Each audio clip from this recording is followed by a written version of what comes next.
नमस्कार, मी उन्मेष खंडाळे. माय महानगर लाईव्ह मध्ये आपलं स्वागत आहे. पंतप्रधान नरेंद्र मोदी यांनी तिसऱ्यांदा शपथ घेतलेली आणि त्यांच्या या शपथविधीमध्ये महाराष्ट्राला 6 मंत्रिपदं मिळालेली आहेत. मात्र त्यांचे जे घटक पक्ष आहेत, शिवसेना, राष्ट्रवादी आणि प्रामुख्याने दुसरा जो पक्ष आहे तो म्हणजे रामदास आठवले यांची रिपाई. रामदास आठवले यांच्या रिपाईला राज्यमंत्रीपद देण्यात आलंय, तर शिवसेनेला देखील राज्यमंत्रीपदच मिळालेलं आहे. महाराष्ट्रामधून जो तिसरा त्यांचा घटक पक्ष होता अजित पवार यांना देखील राज्यमंत्रीपदाचीच ऑफर करण्यात आली आणि त्यामुळे राष्ट्रवादी काँग्रेसने मोदींची राज्यमंत्रीपदाची ऑफर नाकारलेली आहे आणि त्यांनी या मंत्रिमंडळामध्ये सहभागी होण्यास नकार दिलेला आहे. प्रफुल्ल पटेल यांना मंत्रिपदाची ऑफर देण्यात आली होती, मात्र प्रफुल्ल पटेल हे या आधीच्या सरकारमध्ये काँग्रेसच्या नेतृत्वातील युपीएच्या सरकारमध्ये कॅबिनेट दर्जाचे मंत्री होते. नागरी उड्डयन मंत्रीपद त्यांच्याकडे होतं आणि त्यामुळे आता त्यांना राज्यमंत्रीपद देण्यात ची ऑफर जेव्हा आली तेव्हा त्यांनी ती नाकारलेली आहे. त्यांनी ते डिमोशन असल्याचं म्हटलेलं आहे माझं आणि त्यामुळे मंत्रिपद नाकारत असल्याचं म्हटलंय. तर यावरती स्पष्टीकरण देत देवेंद्र फडणवीस यांनी सांगितलं की त्यांना आमच्यामध्ये काहीही गैरसमज झालेला नाहीये, अजित पवारांमध्ये कोणताही गैरसमज नाहीये. आम्ही सगळं हे सामोपचारानं मिटवू आणि या पुढच्या ज्या मंत्रिमंडळ विस्तारामध्ये आहे ते अजित पवार दिसतील असं देखील त्यांनी स्पष्ट केलं. तर अजित पवारांनी म्हटलेलं आहे आमचा आज जरी एक खासदार असला तरी येत्या 4-6 महिन्यामध्ये आमच्याकडे आणखी 2 ते 3 खासदार असतील आणि त्यामुळे आम्हाला कॅबिनेट मंत्रीच पाहिजे आणि तशीच मागणी त्यांनी केलेली आहे आणि ती मागणी पूर्ण होत नसल्यामुळे आज अजित पवारांच्या गटातून कोणत्याही खासदाराने मंत्रिपदाची शपथ घेतलेली नाही. मात्र नरेंद्र मोदी यांना महाराष्ट्राकडून 7 खासदार हे शिवसेनेने दिलेले आहेत. एकनाथ खडसे यांचे 7 खासदार महाराष्ट्रातून निवडून आलेले, तर 9 खासदार हे भारतीय जनता पक्षाचे निवडून आलेले.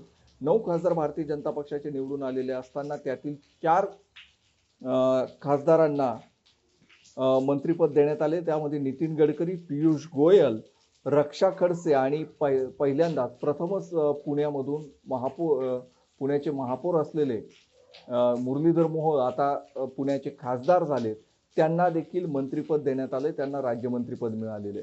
असं असताना 9 खासदार भारतीय जनता पक्षाचे निवडून आलेले असताना त्यांना 4 मंत्रिपद मिळालेली आहेत, तर 7 खासदारांचा पाठिंबा देणाऱ्या एकनाथ शिंदे यांना फक्त 1 मंत्रिपद देण्यात आले आणि ते देखील राज्यमंत्रीपद देण्यात आले. त्यामुळे महाराष्ट्राबाबत पंतप्रधान नरेंद्र मोदींनी धोका केलाय का, त्यांच्या घटक पक्षांना त्यांनी धोका दिलाय का, असा सवाल आता उपस्थित होतोय. महाराष्ट्रानं भरभरून दान यावेळेस भारतीय जनता पक्षाच्या पारड्यात टाकलेलं नाहीये. गेल्या वेळी 42 खासदार हे महाराष्ट्रातून देण्यात आलेले होते युती सरकारच्या काळामध्ये, म्हणजे जेव्हा एकत्रित शिवसेना होती आणि भारतीय जनता पक्ष यांची युती होती तेव्हा 42 खासदार हे महाराष्ट्रानं दिलेले होते. मात्र यावेळेस फक्त भारतीय जनता पक्षाचे 9, शिवसेनेचे 7 आणि राष्ट्रवादी काँग्रेसचा 1 असेच मोजके 17 ते 18 खासदार हे या महाराष्ट्रातून त्यांचा पाठिंबा मिळालेला आणि त्यामुळेच की काय महाराष्ट्राला सापत्न वागणूक त्यांच्या पहिल्याच मंत्रिमंडळामध्ये दिलेली का, असा देखील सवाल उपस्थित होतोय. महाराष्ट्रानं याआधी देखील सपोर्ट केलेला होता आणि अजित पवार यांनी म्हटलं की यापुढेही आमचा पाठिंबा हा कायम राहणार आहे, मात्र आम्हाला कॅबिनेट मंत्रिपदाचा दर्जा दिला पाहिजे. यानंतर म्हणजे शिवसेनेनंतर जर कोणत्या पक्षाचा नंबर लागत असेल तर तो म्हणजे लोक जनशक्ती पक्ष. दिवंगत रामविलास पासवान यांचे चिरंजीव चिराग पासवान यांना 5 जागा बिहारमध्ये देण्यात आलेल्या होत्या आणि त्या 5ही जागांवरती ते विजयी झालेले आहेत. त्यांना मंत्रिपदाची संधी मिळालेली आहे चिराग पासवान यांना. त्यासोबतच बिहारमधून दुसरा जो पक्ष आहे हिंदुस्तान आवाम पार्टी, जितनराम मांझी त्याचे अध्यक्ष आहेत, बिहारचे माजी मुख्यमंत्री राहिलेले जेडीयू मध्ये, त्यांना देखील मंत्रिपद देण्यात आलेलं आहे.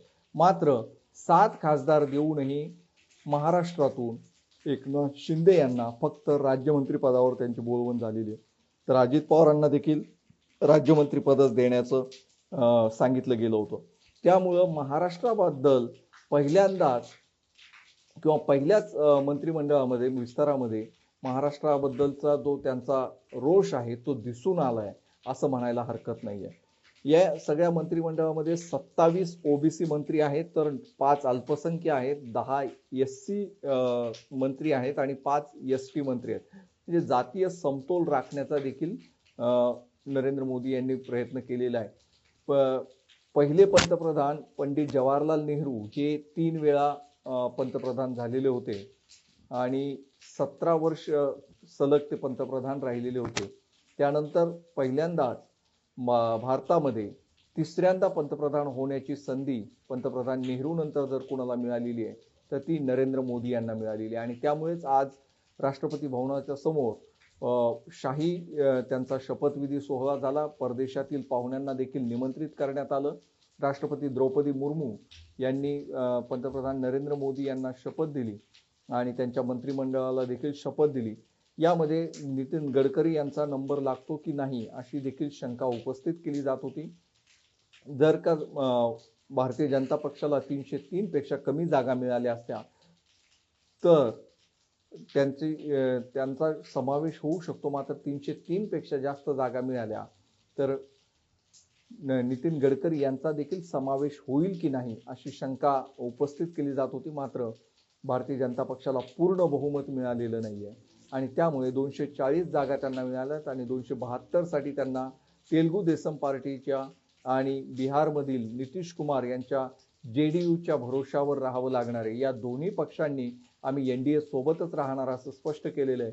दुसरीकडे इंडिया आघाडी जी काँग्रेसच्या नेतृत्वातील आहे, मल्लिकार्जुन खरगे हे काँग्रेसचे अध्यक्ष आहेत, यांच्या नेतृत्वामध्ये ही इंडिया आघाडी आहे आणि या इंडिया आघाडीला बहुमत मिळालेलं नाहीये. त्यांना जवळपास 236 ते 40 जागा मिळालेल्या आहेत, 233 जागा मिळालेल्या आहेत आणि त्यामुळे ते बहुमताच्या जवळ पोहोचत नाहीत. मात्र संजय राऊत शिवसेना ठाकरे गटाचे नेते हे वारंवार सांगतात की हे किती दिवस त्यांच्या सोबत राहतील, म्हणजे नितीश कुमार आणि तेलुगू देसम पार्टीचे चंद्राबाबू नायडू हे किती दिवस सोबत राहतील याचा भरोसा नाहीये.